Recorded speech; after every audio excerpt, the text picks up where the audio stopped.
Sì, per me va bene. Sì, mi serve questo. Vabbè, ok. 1, 2, 3.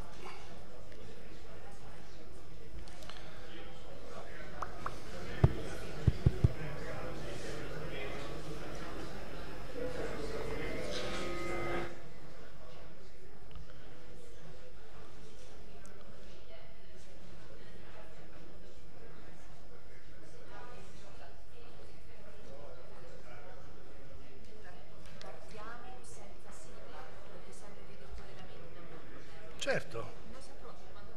Ah, vabbè. Allora, se... Mi sentite? Sì, mi pare sì, sì, perfetto. Allora io direi che fra un minuto cominciamo. Bene.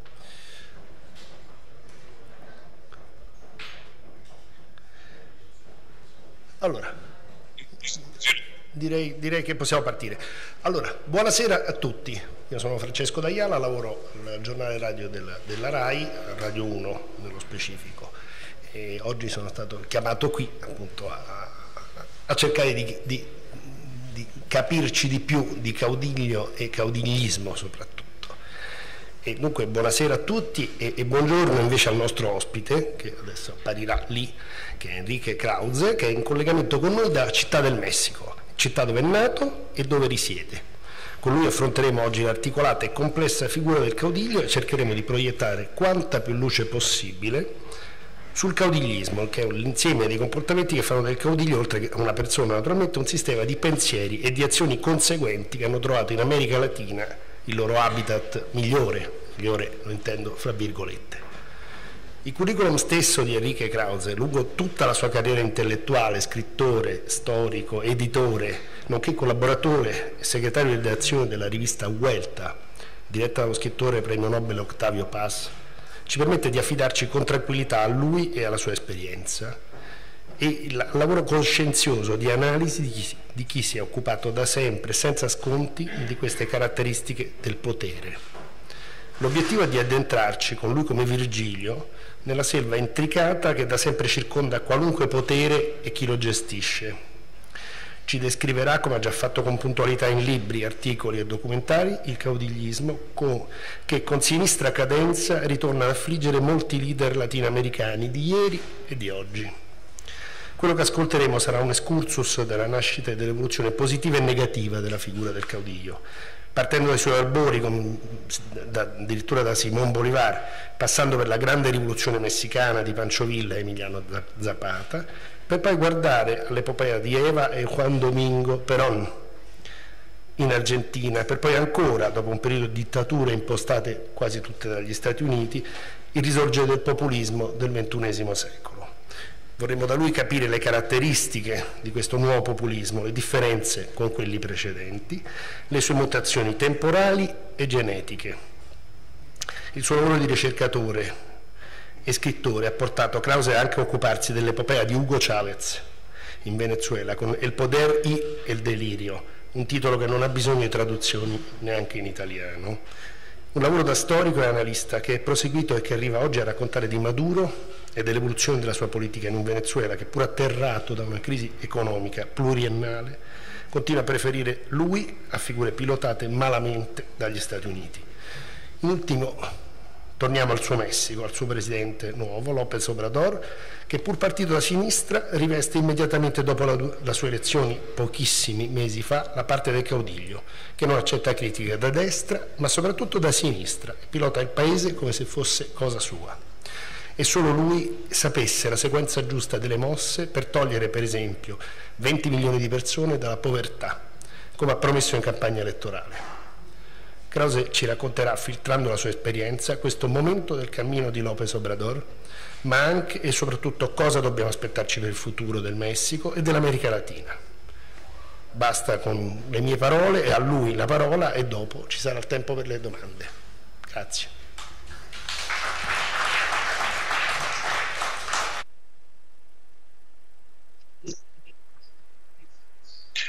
Thank you very much. You cannot imagine how deeply I regret not to be with you in Trento. My wife and I had such an illusion to be in your wonderful city, in the country, Italy, that we've visited very often and that we cherish so much, so deeply in our hearts. I will start to talk about how it felt in Latin America the last years, the last decades of the 20th century. We were all full of hopes. Winds of freedom and democracy were blowing all over the world. We know the Berlin Wall had fell, and all the countries in Europe were one by one being adopting democracy as their political rule of their lives. And in Latin America, there were some very important virtuous circles. Brazil, Argentina, Uruguay, that were plagued with ferocious military dictatorships, were democracies. Salvador and Nicaragua, that had undergone revolutionary and guerrilla wars, were democracies also. In all Latin America, there were two main exceptions. Cuba, that of course remains an exception, but also Mexico. Mario Vargas Llosa, my dear and admired friend, came to Mexico in 1990 and said that Mexico was the perfect dictatorship. It was a perfect dictatorship in the sense that we didn't feel as living a dictatorship because we had an all-powerful president and a one-party system. But dictatorship it was. And for several decades, starting from the 1968 movement, in which I participated personally along with my generation, we fought for freedom and democracy in Mexico. And then suddenly, in the last decade of the 20th century, the party that had ruled Mexico for 70 years, since 1929, began to feel the immense pressure of the world democracy. And yes, something unexpected happened. Mexico had a soft transition towards democracy. 1997 to the year 2000, we had alternation of power. We had real parties in the parliament. We had independence of the judiciary. We had full freedom of the press and opinion. And most of all, we had a president that did not belong to the PRI. So you can imagine the amount of hope that we felt in the year 2000. It was for Mexico, in a way, I think it was for the world, one of the most hopeful endings, not only of a century, but also of a millennium. But of course, history is a box of surprises, and history had very serious surprises stored for us. We all know that history started to change in 9/11, 2001, with the attacks of the Twin Towers. But in Latin America, we didn't really feel any change, and to the extent that populism, and now I'm using that word, seemed to be a thing of the past. Curiously enough, you will remember that around those years, the famous film Evita, on Evita Perón, was famous all over the world, and I did write a piece on Evita Perón and on Peronism in Argentina, but feeling in those days that it was a closed chapter of Latin American history. I felt, that it was a thing of the past and a thing that was reserved only for Argentina. But then suddenly came the year 2002 and 2003, and Hugo Chavez began to appear in the world stage as something of a new kind of leadership. Hugo Chavez, as you remember, had staged a coup d'etat against a democratic government in 1992. He was briefly jailed, but he was very famous and very popular because he pointed out some very serious and real problems of the Venezuelan democracy. First of all, corruption, then in social and economic inequality. These two elements contributed to the bad name of the political parties in Venezuela and gave Hugo Chavez his extraordinary popularity. By the way, he was drawing on the tradition of the caudillos. In the most caudillista country of Latin America, which is Venezuela.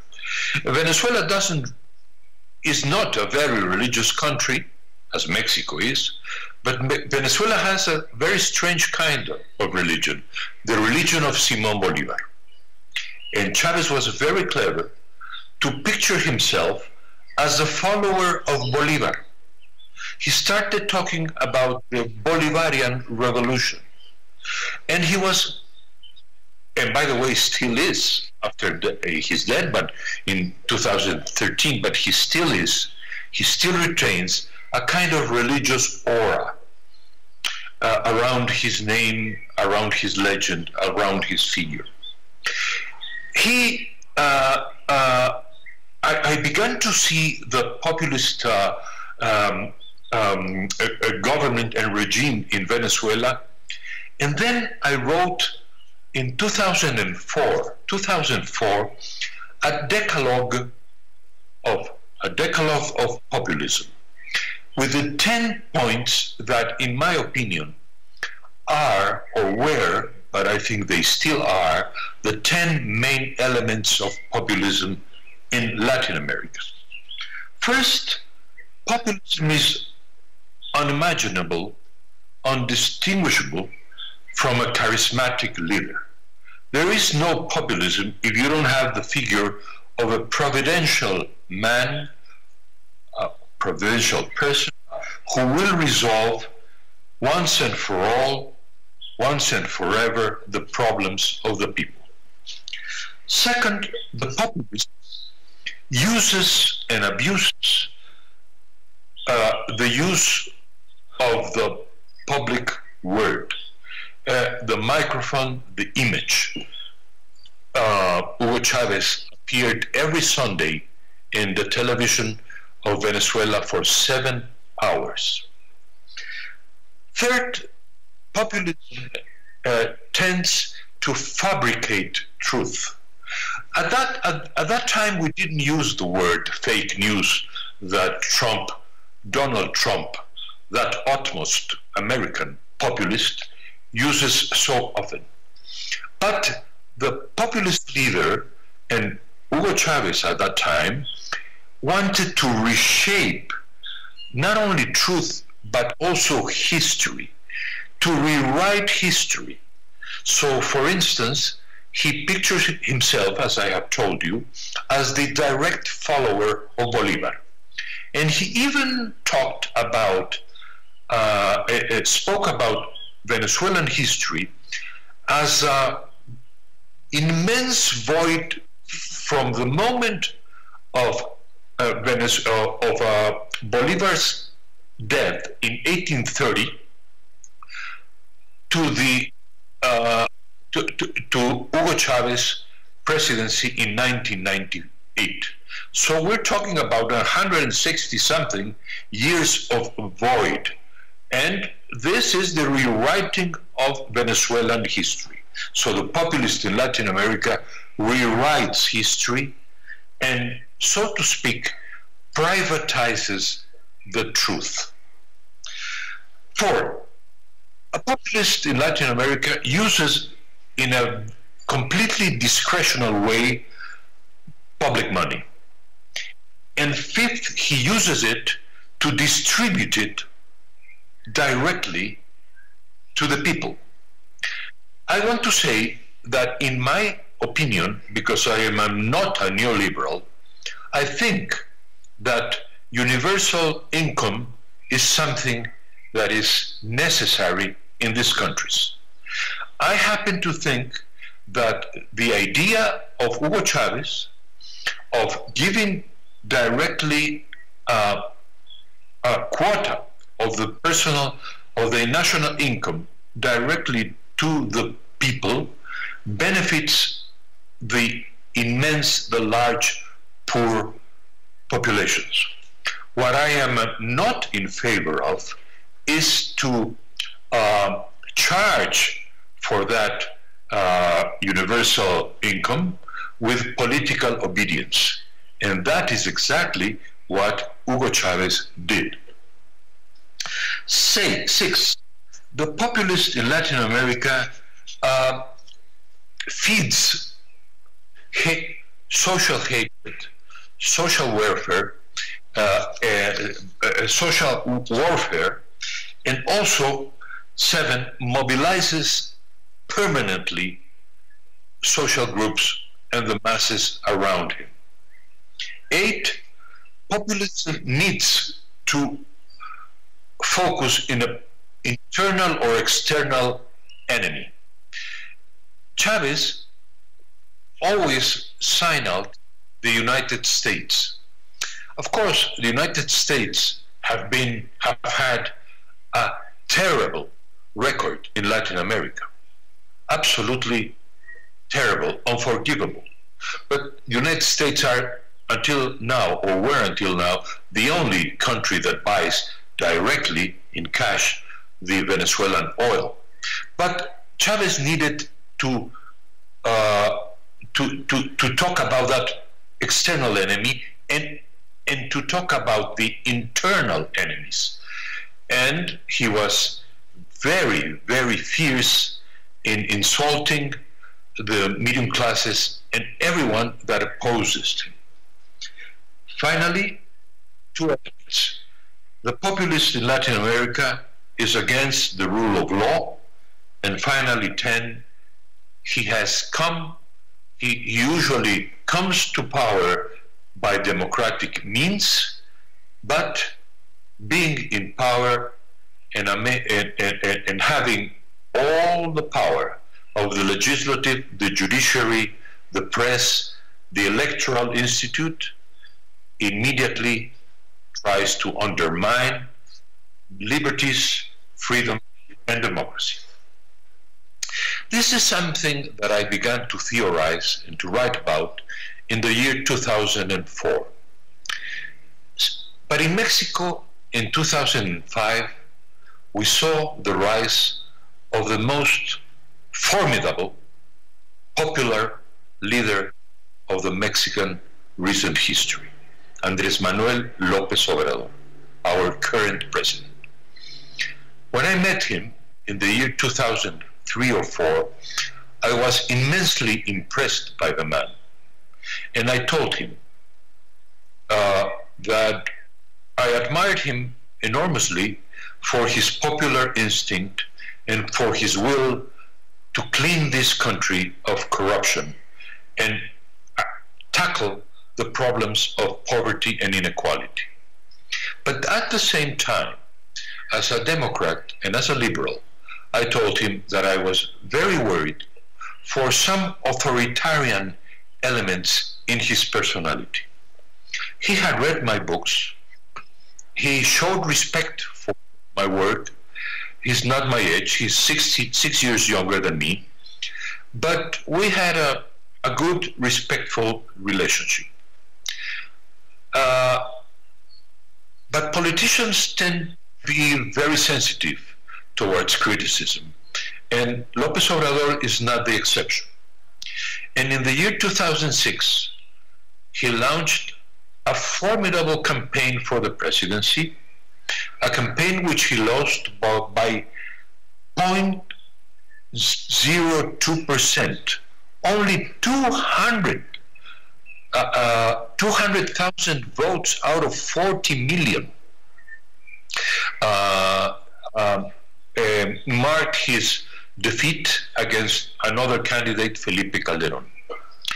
Before the election, being completely sure that he would win that election, I wrote a critical piece, a critical essay that had an impact in Mexico, and I called it The Tropical Messiah. Please don't laugh. I was not making mock of it. The word Messiah is a very serious word in the religious vocabulary of Christianism, Judaism, Islam, and I am a scholar, a modest scholar, being myself a Mexican Jew, of what Messianism is. And he is truly seen by people, but many people, and he sees himself as a Messiah, as the man who will save Mexico. I believe that messiahs are the central element of the world's monotheistic religions, but it's very, very, very dangerous for a messiah to appear in the public political sphere. As for the word tropical, it is not my word, it is Andrés Manuel López Obrador's way of talking about his home state, Tabasco. He wrote a theory, and his theory of power is called the power of the tropics, the tropical power, meaning by that in the tropics of Mexico and in Central America, in all that Central American Caribbeans, power is a very serious and a very tempestuous passion. And he thinks that he has those two elements, a tempestuous will of power plus a messianic calling. Well, as a liberal, as a Democrat, I felt the need and the urge of writing that piece. I can assure you that from that moment on, I earned, well, not only the criticism, but sadly, the hatred of many, many people. After 2006, I focused in Venezuela. I went to Venezuela and I wrote a book on Venezuela. I interviewed Chavistas and anti-Chavistas. I went to see, for instance, the Minister of Finance, and I told him that I agreed and was enthusiastic about the universal income. He told me, what China and Russia and Cuba have not achieved, we in Venezuela will achieve it. And I said, how will you achieve that utopia? He said, it's not a utopia. I can tell you that. His name was Ari Rodriguez Araque, a very serious and not corrupt man, a very serious man. And he said, you know how we will do it? We'll do it because the barrel of oil will be worth very soon $250. And I said, how do you know? He answered, we know. Thanks to that, due to that idea, to that illusion, Venezuela had not only the greatest inflow of dollars for more than a decade, I would call it a tsunami of dollars. Billions, tens of billions of dollars came into the country and were mainly fueled to corruption. They helped also many people for some years. But Chavez began a frantic action of nationalizing industries. He nationalized jewelries, department stores, every imaginable industry and company and business in that country. And most important, he began to militarize and affect very seriously PDVSA, the very important and very efficient once oil company of Venezuela. So when I wrote that book, it was called El Poder y el Delirio, Power and Delirium. It was published in 2009. You can find there a kind of prophecy that this utopia was not going to happen and that there was going to be a very sour and very terrible outcome. I've done a documentary now in 2016-17 on Venezuela, which I hope will be aired in Italy and in Europe. And the story is the saddest story ever told of a country with the highest reserves of oil and energy in Latin America, in America, and maybe in the world, that has now a humanitarian situation that is only comparable with Haiti. It is something that we should be truly deeply worried. And why did that happen? In my opinion, it happened mainly, for many reasons, but mainly because a country suddenly decided that democracy was not that important, and it put all the power, all the money, all the resources in the hand of only one man.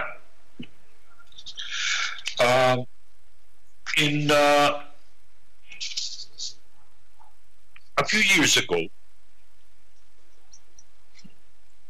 because I was looking at the picture in Latin America and the possibilities of populism really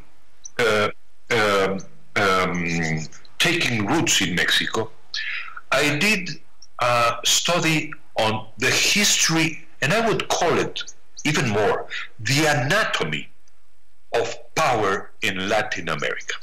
Let me tell you what my historical conclusions were. Maybe you will find it interesting. First of all, it has to do with the main deep tradition of political monarchical absolutism that Latin America has from its 3 centuries of Spanish dominion. From 1521 to 1821, Mexico and the whole of Latin America had one king, one rule, one master, and one political philosophy. The political philosophy of the Spanish monarchy. And what was that political philosophy? Maybe you would be surprised. It is a political philosophy that was had its roots in St. Thomas Aquinas, and more so the neo-scholastic tradition of Spanish 16th and 17th century, mainly of a philosopher and theologian, Francisco Suarez. And to sum up his philosophy, he wrote that there is a kind of mystical pact between the people and the king, with no intermediary. The people give the king the power. The power of the people comes from God. But the people grant the monarch the power, total power, complete power. He has the power to legislate, to be a judge, and to execute. He has total power. And if you consider that in 3 centuries, not one Spanish monarch set foot in the future Latin America, and by the way, not one Portuguese monarch set foot in the future Brazil. And in spite of that, there were so few rebellions. You can understand now that the roots of legitimacy of the absolute monarch and its bond and his bond with the people are very, very deep in Latin America. Then you will be familiar with the second root of power in Latin America. The first, I repeat, is absolute monarchy, the bond between the monarch and the people. What is the second? The caudillos of Latin America, that are so similar to the condottieri of Italy. The caudillos of Latin America were mushroomed in the whole of our continent in the 19th century. When the Spanish monarchy and empire sank like the Titanic, immediately we had everywhere in Latin America the emergence of the caudillos. We have them in Argentina, in Venezuela, in Mexico. Facundo Quiroga and Rosas in Argentina. And we had Simón Bolívar and Páez in Venezuela, and also in Peru, in Bolivia, in Uruguay. We had them in Colombia. We had them in Mexico, very much so, with Benito Juárez, mainly with Porfirio Díaz, and even in the revolution, Zapata, Villa, all the legendary figures of our history are caudillos.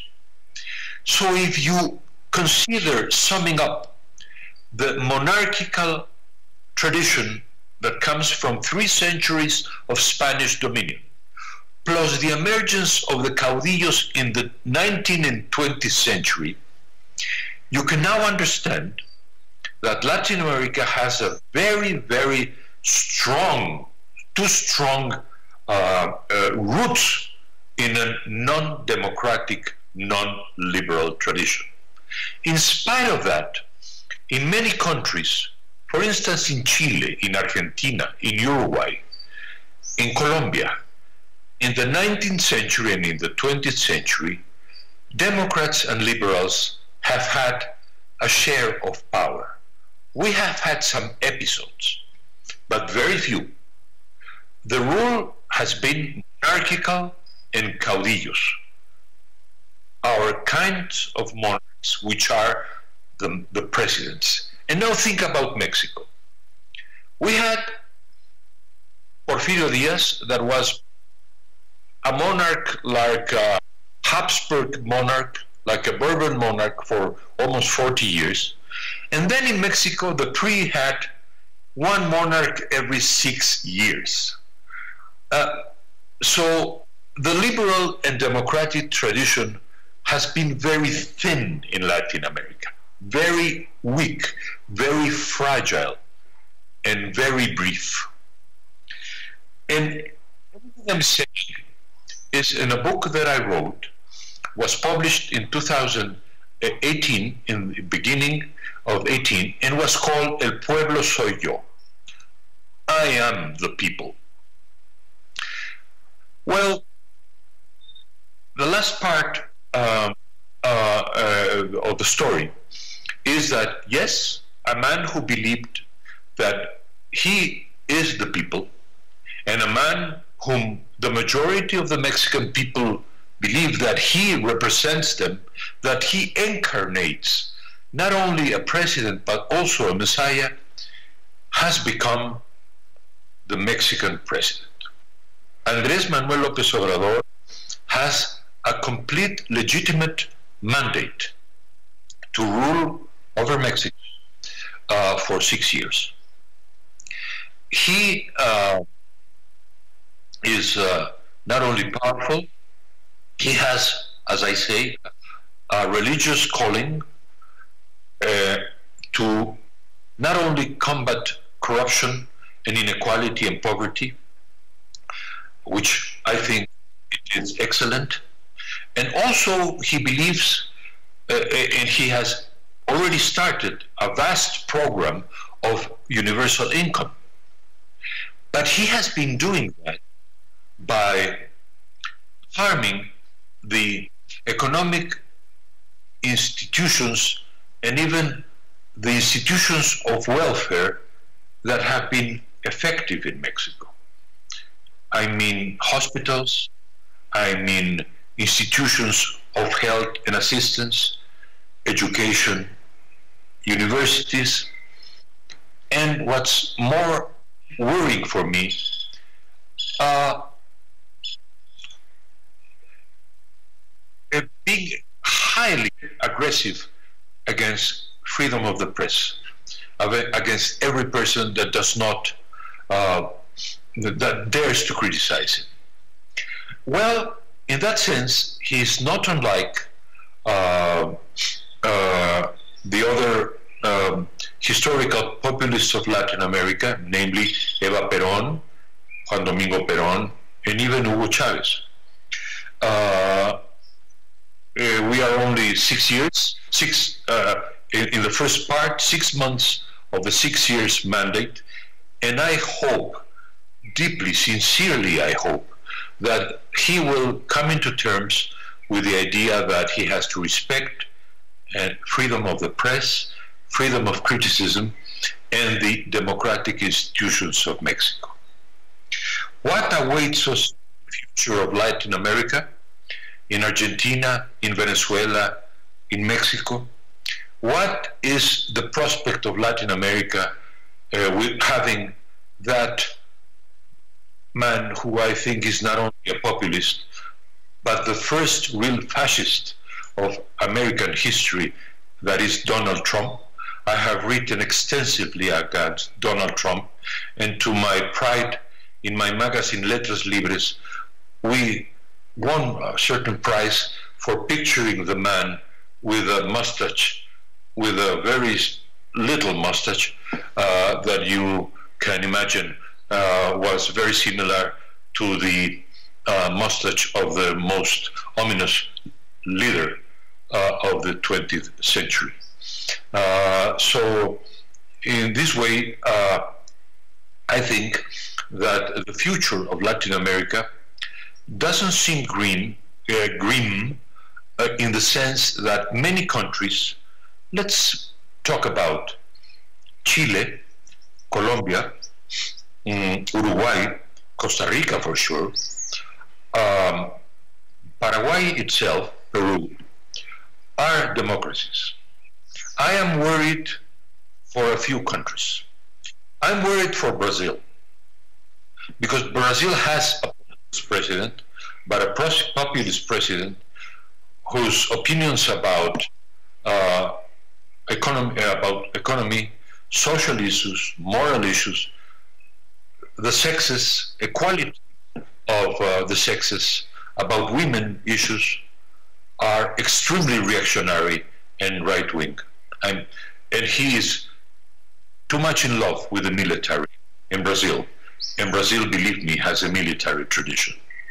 I'm also worried for Argentina, who will have soon, in September, crucial elections in which they will have to choose between the comeback of Peronism with Cristina Kirchner or keeping up with Mauricio Macri, that has, yes, disappointed people that felt that Argentina would go well very fast, and it hasn't happened. I'm worried for Mexico for many reasons. First of all, not for López Obrador, I'm worried for Mexico because of Donald Trump. I can talk more about these subjects, if you will, in the part of our discussion, and I would be very glad to take your your opinions, your remarks, your questions. And again, I repeat that I'm deeply grateful for the Festival Economia in Trento, and I hope to be there in Trento. Believe me, if you think you can invite me some other time, I dream of being there. Thank you very much.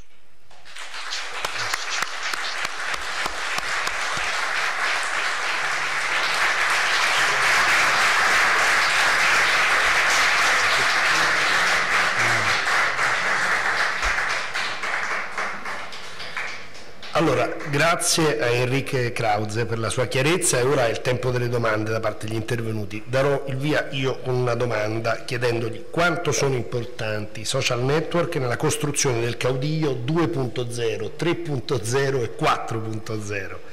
Naturalmente parlo del Messico, ma non solo, sto pensando anche a alcune figure politiche che si affacciano con le stesse modalità prepotenti di cui ha parlato lui prima, anche in Europa e in Italia. It is the most important question. The answer is, I don't know. I still don't know, and I don't think we know by now. Social media, Facebook, Hotmail, Twitter, and I'm a very, very active user of Twitter, are weapons that we felt were the road for a global conversation, the road for democracy, a tool for democracy, of dialogue, of debate, of respect, of intelligent debate. At this point, I think they are degrading themselves into a kind of noise, to put it very mildly, and on the other hand, of hate speech. And when you have this amount of hate speech in the social media, that hate speech is perfectly made to empower the dictators. I think at this moment that Donald Trump has used very cleverly social media to govern the United States. And if he wins in 2020, which will be a tragedy, he would have won because he uses Twitter to govern. At this moment, I'm afraid, Twitter is being used by the powers of dictators and even populists with much more efficiency than it is being used by people that believe in democracy and in freedom. La domanda, un microfono a quel signore.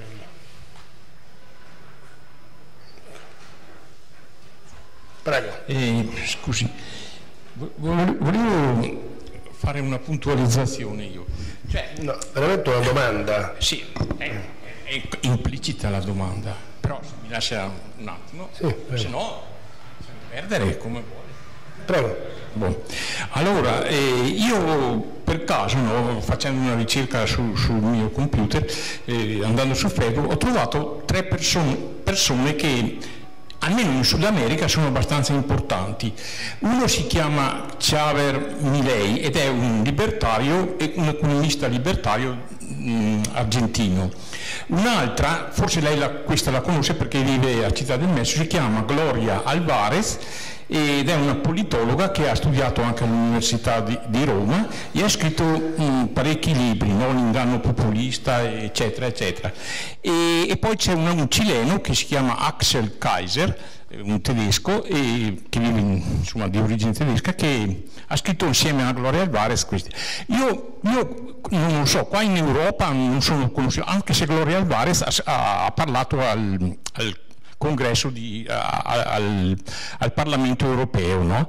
E a Saragozza anche per i giovani liberali, loro si considerano libertari. Io vorrei sapere che seguito hanno in Sud America queste tre persone, perché loro sono contro il populismo e anche sono assolutamente contro qualsiasi ingerenza dello Stato in economia e attraverso anche i loro libri dicono che l'uomo si libera da sé, insomma quando nasce è già libero, è le condizioni della scuola, della famiglia, della società che impone la povertà.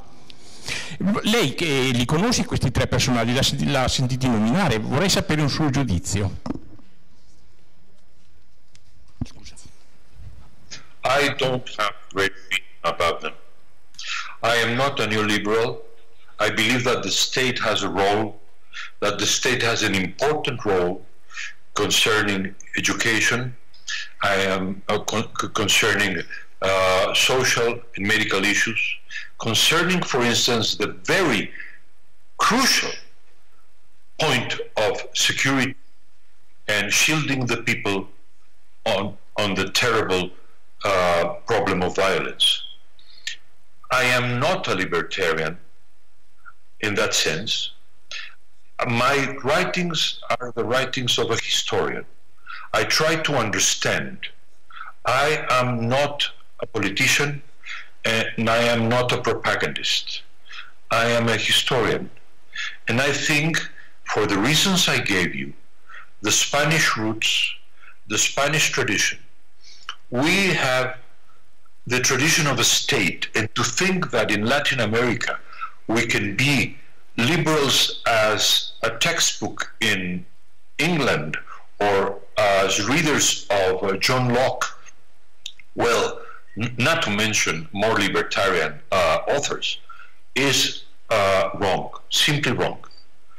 I would say that Karl Popper and Isaiah Berlin, those are the liberal thinkers.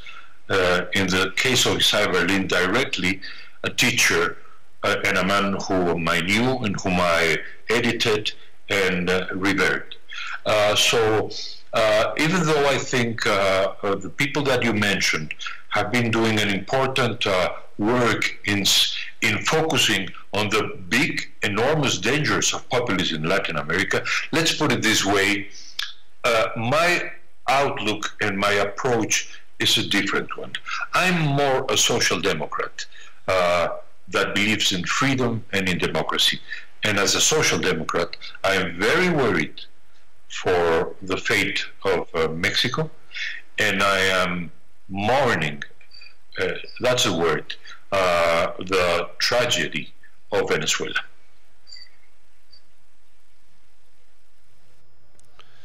Grazie. Allora, microfono a questo signore qua e poi... Prego. Hello. Can I do the question in English? Yes? Okay, thank you. Thanks for your brilliant talk. I have a question regarding your view, because when you start describing the different characteristics of the caudillo, I figure out that many of the things that you were talking about are very much the characteristics of many leaders today in Europe. Do you think there is a real risk that in Europe some kind of populist, some kind of caudillo, as the ones that you were describing before, could rise? So is there any real let's say, risk of having a kind of, I will call it, kind of spaghetti caudillo, spaghetti messiah? Let me give you some very interesting question. Gee, how I wish I was there, truly.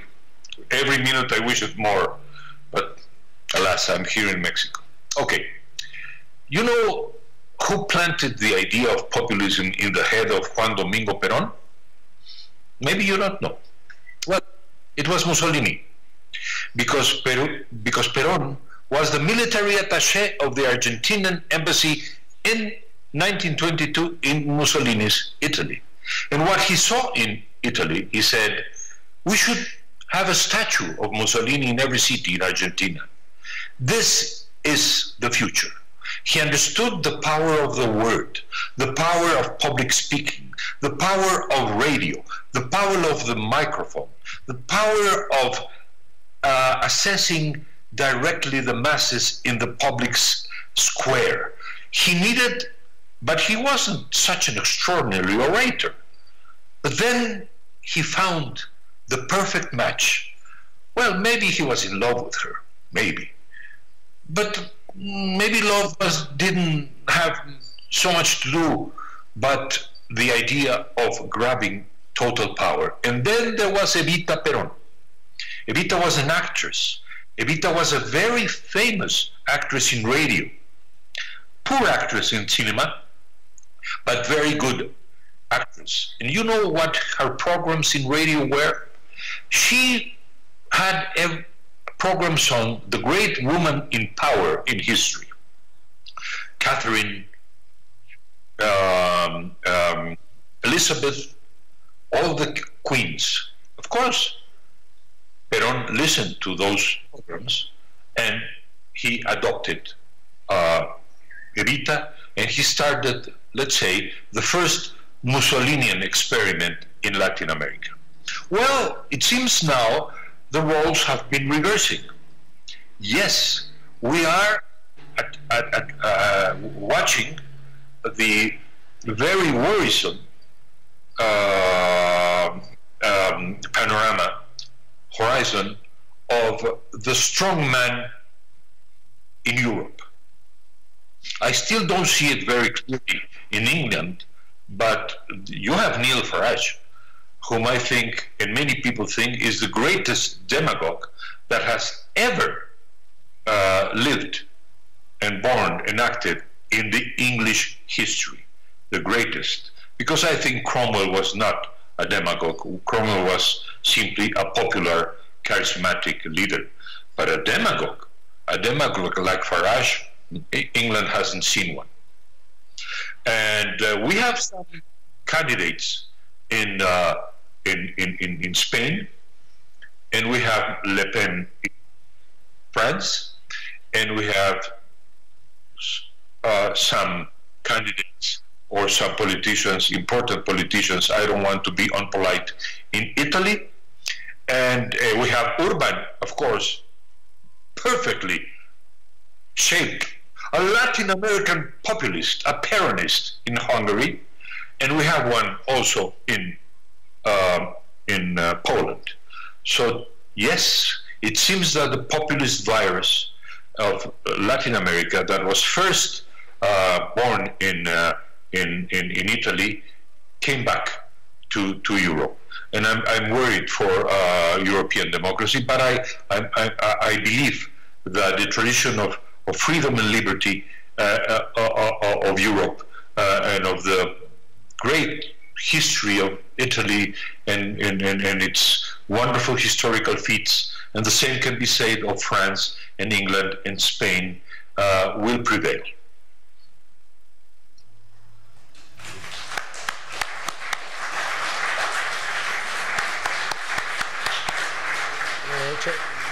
Quel ragazzo. Perfetto, prego. Buonasera, innanzitutto dico, sono uno studente, a breve farò l'esame di Stato e sto facendo un approfondimento per quanto riguarda il totalitarismo, con un approfondimento soprattutto per quello che è appunto il nazismo, il comunismo in Russia e il fascismo. Lei prima ha parlato della figura del presidente del Messico come un presidente messia, che è qualcosa che è molto compatibile con quella che era la figura di Stalin in Unione Sovietica, che veniva visto come un padre di tutti, diciamo, di tutto il popolo, il padre che avrebbe salvato l'Unione Sovietica in questo senso.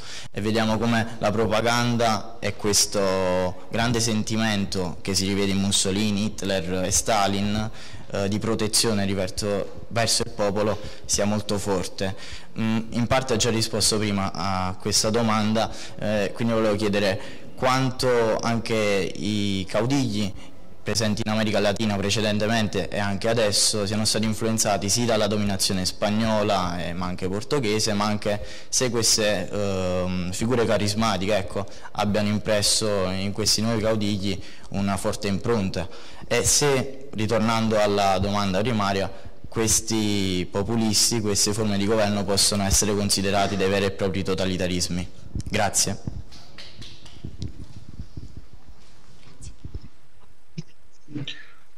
Well, first of all, let me tell you that that there is something like there is someone, a young student in Italy, who is studying the 20th century, the atrocious legacy of fascism and totalitarianism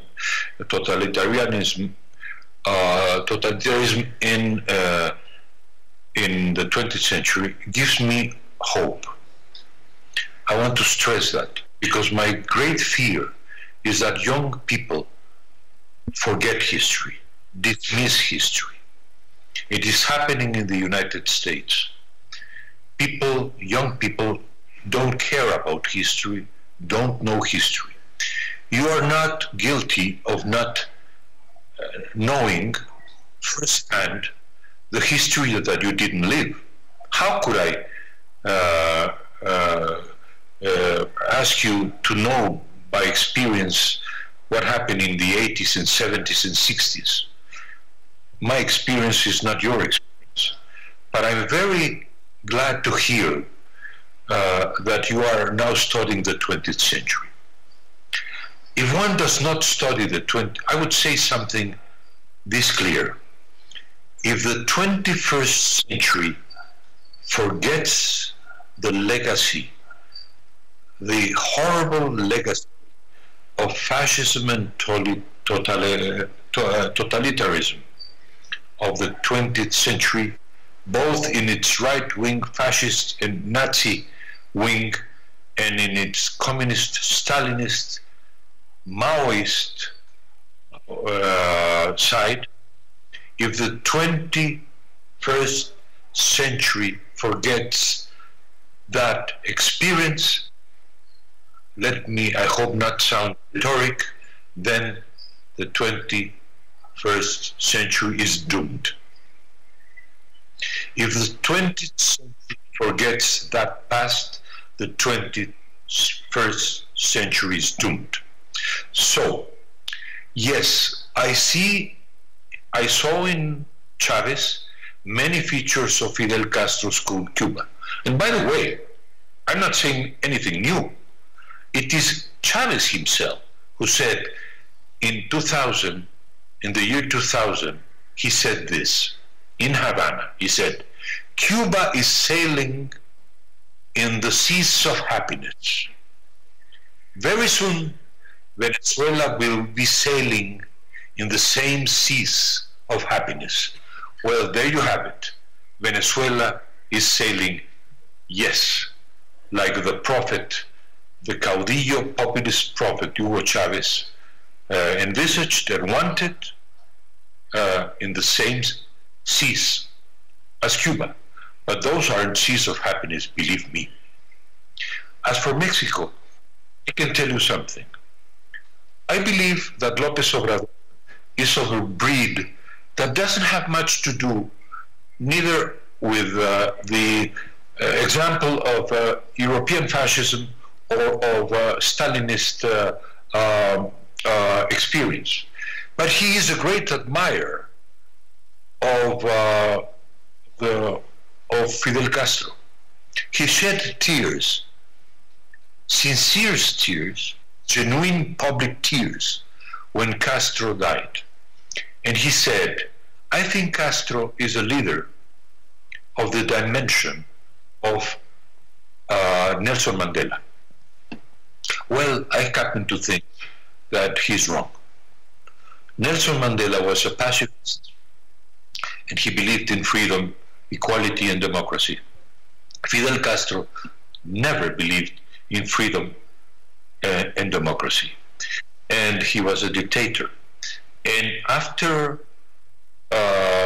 his death, for several years now, he is still ruling and he will be probably ruling for many years in Cuba.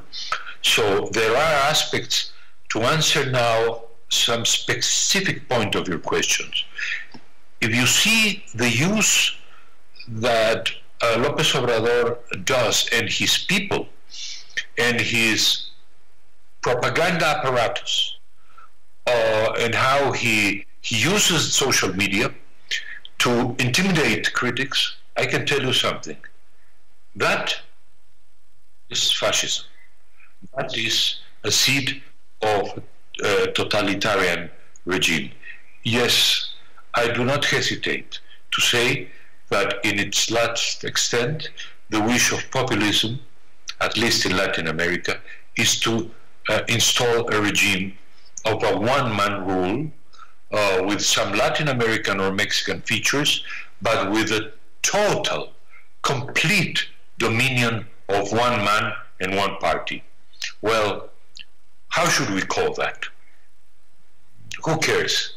The main point is that the prospect of that evolving is truly green.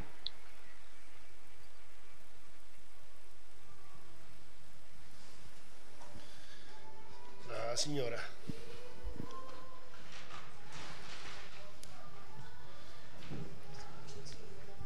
Prego. Sono messicana, ciao. Non so se posso farla in spagnolo. No. Enrique, quería preguntarle algo que considero que es muy importante.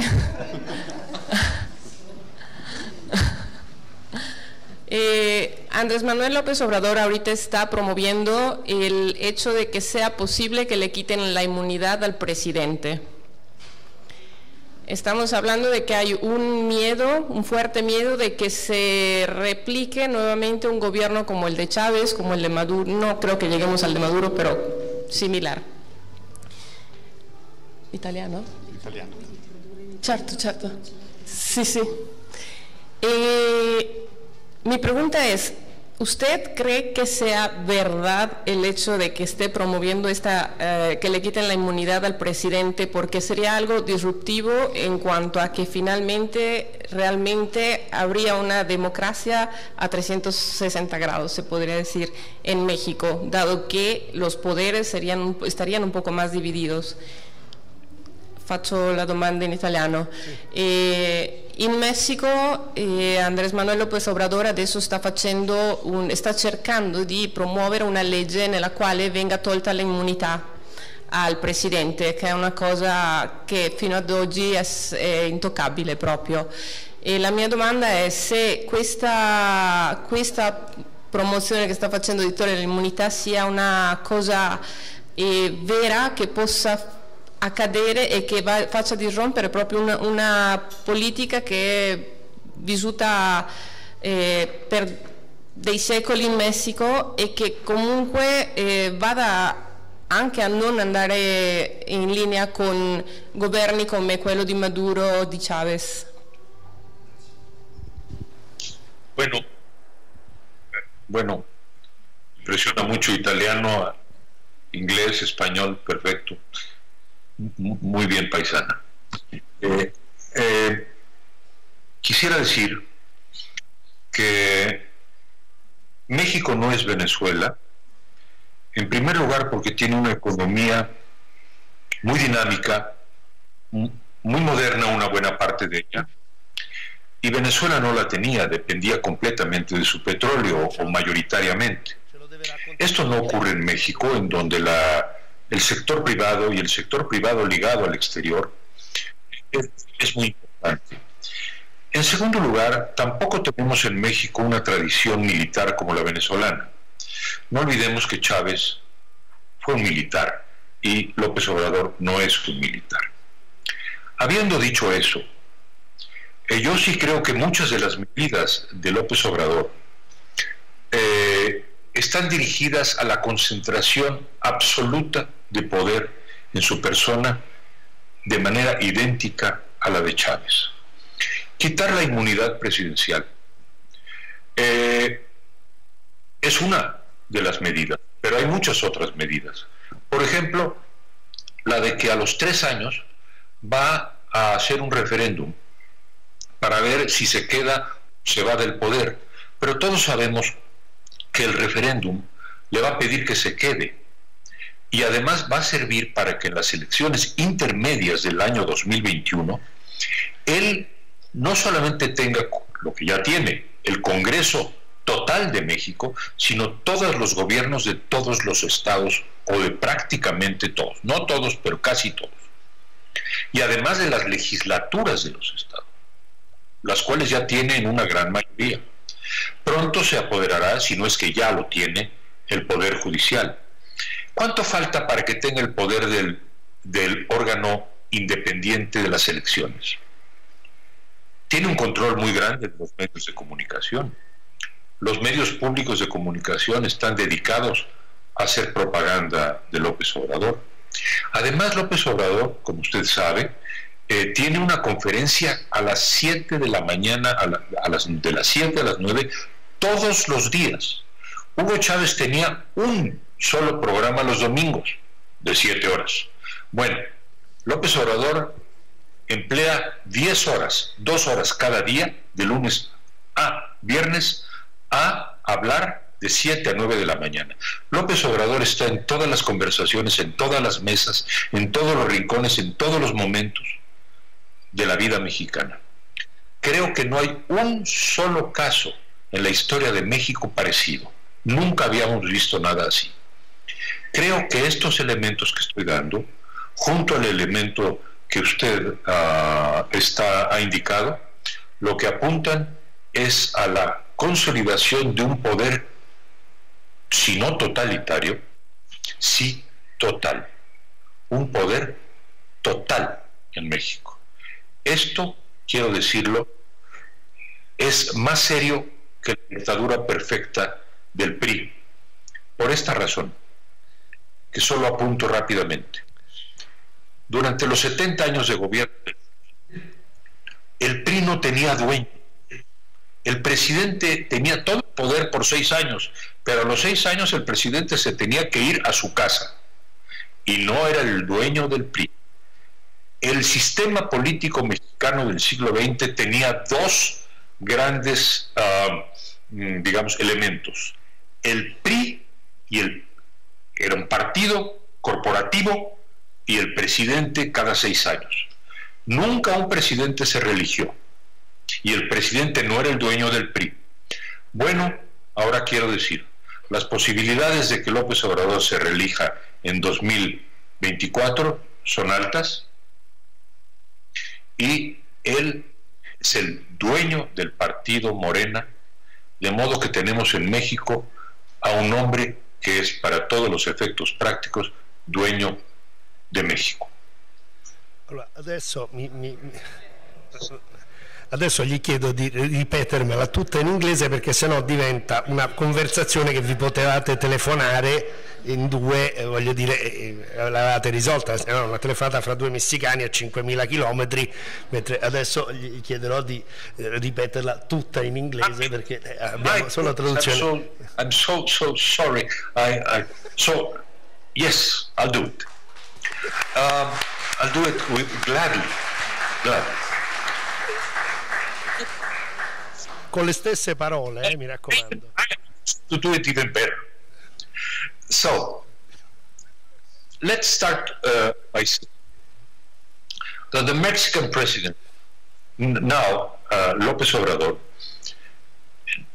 hasn't only introduced a law of immunity, but he has also amassed all the power, the judiciary, the legislative. Many legislators of the states in Mexico are in his hand. The media is in his hand. Most of the media, television, part of the radio, and he gives a daily address from 7 o'clock to 9 o'clock in the morning. Hugo Chavez used to give one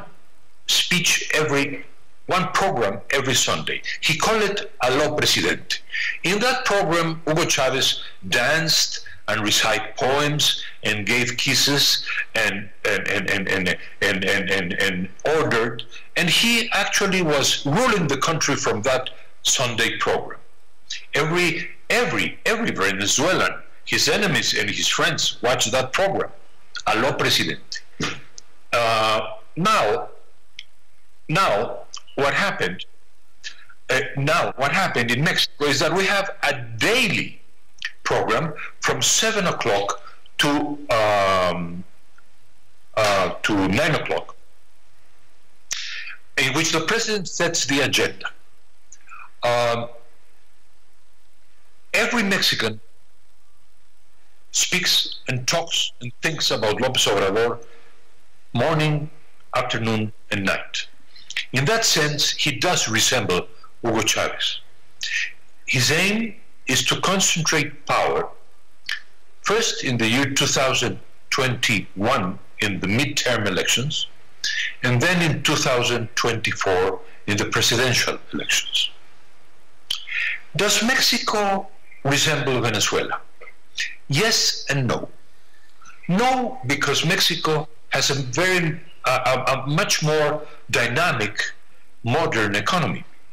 Mexico does not depend on its oil, as Venezuela did, and Mexican industry, services, economy is much more varied and dynamic and strong than Venezuela.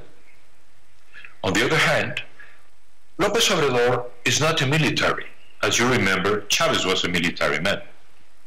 And Mexico does not have a military tradition like Venezuela.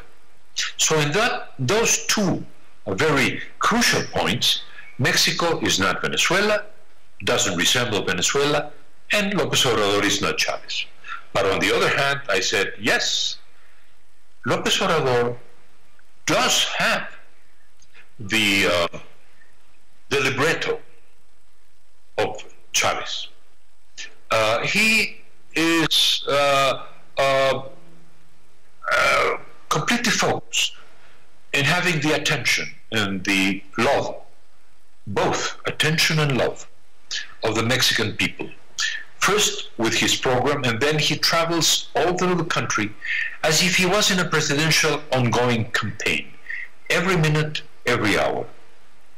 He's very popular, although popularity has decreased from 80% in February to around 65 or 70% now.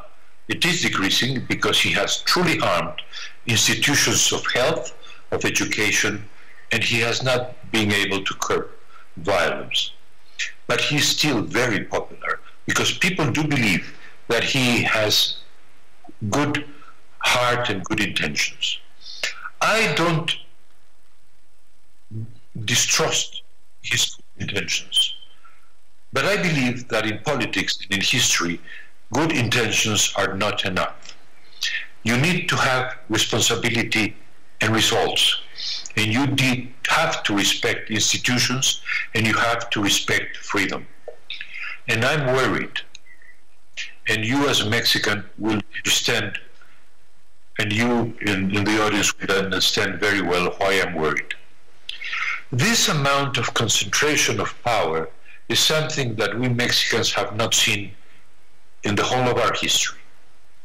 I would say our modern history. You would say, well, weren't the Mexican presidents very powerful? Yes, they were. But the PRI was a corporation made of peasants and bureaucrats and workers, like a fascist corporatist party, which I did not admire, of course, and which I dreaded and attacked and criticized. But the PRI was a party that was not owned by the president. So, for instance, President Salinas de Gortari, maybe you remember that name, Salinas de Gortari, not a friend of mine. None any other president of the PRI was a friend of mine, and I didn't need those friendships. Well, Salinas de Gortari was all-powerful. Echeverría, Díaz Ordaz, who massacred students in '68. They were all-powerful. but they had the pre, and they didn't own the pre. And if they did some mistakes, the pre was there to say there were some limits. For instance, Echeverría. Echeverría did many things to harm to the workers in the pre, and the pre set some limits to Echeverría. Díaz Ordaz massacred students in '68, and sadly, the pre didn't put any limit. But what I want to say is that the pre was one key of power in 20th century Mexico, and the other part was the president. Now, fast forward, Mexico 2019. Andrés Manuel López Obrador is all powerful. Judiciary, legislative, the states, media, and he's going to have much more power. And Andrés Manuel López Obrador owns his party, and the party Morena is, he once said, I am the movement.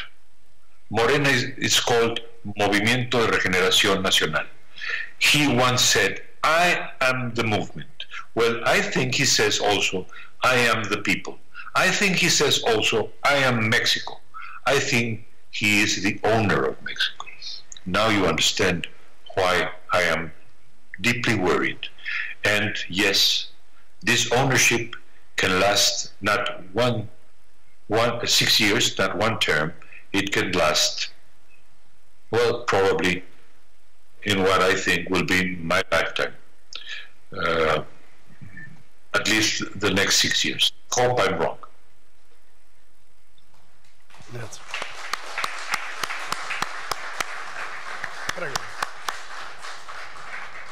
Thank you very much. I will make 2 questions regarding the Mexican economy. Since in the past 2 days, Mr. Trump imposed a new tariff into Mexican goods coming into the United States as of June 10th, and this is something new when we were just about to have the new treaty between Mexico and the U.S. So, what is your point of view about this? Does the Mexican administration has time to negotiate in the next 88 days? And the second question is, who will lose the most if this tariff goes on? The Mexican companies or the American taxpayers? It will be like shooting at your own boot. What do you think about it? Thank you very much.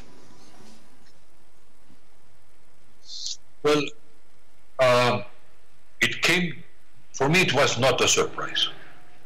When President Peña Nieto invited Trump, I remember the date, August 31st, 2017. I went immediately to the Mexican television to say this was the greatest historical mistake done by a Mexican president. Shameful, shameful mistake of inviting Trump. Peña Nieto not only was undignified in front of Trump, but also granted him a stature of seeming presidential that I'm sure helped him in his presidential race. Now Trump, López Obrador thinks that he can appease Trump by speaking soft, by being humble, by accepting every wish, by helping him in every sense. Trump can insult Mexicans in Twitter every day. He can say that we are rapists and murderers. He can say whatever he says. And López Obrador says, I don't want to get in a fight with Mr. Trump. We get along very well. I understand very well his wishes, and I respect him. Well, I happen to think that you do not appease tyrants. You face tyrants. And that is a great lesson of the 20th century. Remember Munich. Remember what happened with Hitler and with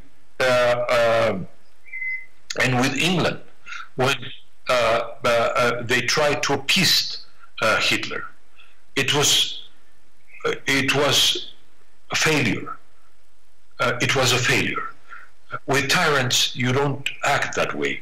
You face them. You face them with respect. You face them with firmness. But most of all, you face them with dignity. Now, Trump is menacing to set tariffs from 5% very soon, June 10th, if I understand well, and rise them to 30%. It will harm Mexico immensely. It will also harm the American companies. It will put in danger the treaty. Mexico, it's a very serious scenario. Companies will go broke. The economy will suffer immensely. That will be the turning point and the great test for Andrés Manuel López Obrador. How will he react? Will he react uniting the country? Will he unite respecting his critics? Will he unite the country saying that we face a great, real and present danger that Mexicans has from Mexico and Mexicans that live, the 20 million that live outside Mexico in the United States, have to unite and face this with dignity and show Trump that we are courageous and that he cannot, and he can act that way, but we can respond. We are weak, immensely weak, but we have dignity. Or will he react blaming the Mexican critics and the Mexican businessmen, and yes, blaming Trump for the illnesses at home, and gear this country decisively to a Venezuelan tragedy and path? Well, my friends, that is the big question that is facing my country. Grazie. Ringrazio Enrique KRAUZE ancora una volta per la sua chiarezza e per la lucidità delle sue risposte. Grazie, e lo aspettiamo l'anno prossimo in Italia. Questa è una richiesta, speriamo che l'anno prossimo arrivi. Well, you know, Jews used to say next year in Jerusalem. Well, I will start saying as a Mexican, next year in Trento. A Gerusalemme. Arrivederci. Arrivederci.